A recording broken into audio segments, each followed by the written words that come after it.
Could you just tell us a little bit about your experience during the war? And before you even start, Bob, we'd just like to say thank you for your service to our country. Thank you. Well, I joined because that time they were still having a draft, you know. And so I either had to join the Navy or they was going to take me into the Army, you know. So I joined the Navy because I thought I'd like that better than the Army. And then I went overseas and over around England and that, mainly to carry up after the war was over, so we didn't start up again. So we was kind of policing it. That's what we was doing after the war. And that's about what I've done. But when I had a lot of good experience being in the Navy, and I think every kid should join some kind of service after, if they don't want to go on to college. I think the best thing they could do is join some kind of service for a couple of years, and it would really help them out a lot being in the service of some kind.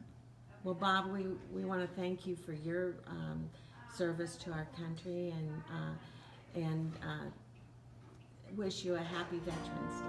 Thank you. Thank you.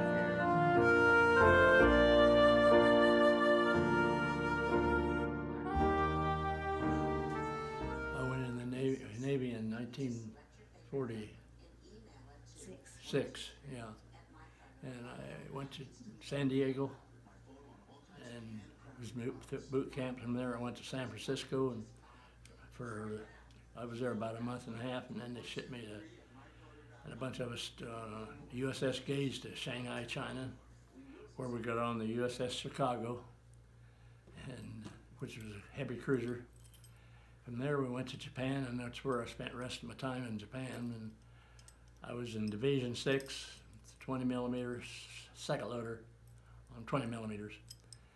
And Cooks was always wanting somebody to help him, so I volunteered, and I must have been pretty good because every time they call her in there, they'd want Sam Davis, and I went in, and so I got to where I did mostly dinner with the cooks were and get dinner and got the coffee ready on each side of the ship for the guys, and it was pretty soon they come back and said, "Chicago, look like it's you." Well, that was us, and got there and got close to it, and they said, "I can tell you something. There was a typhoon that just went through there, and the water was rough."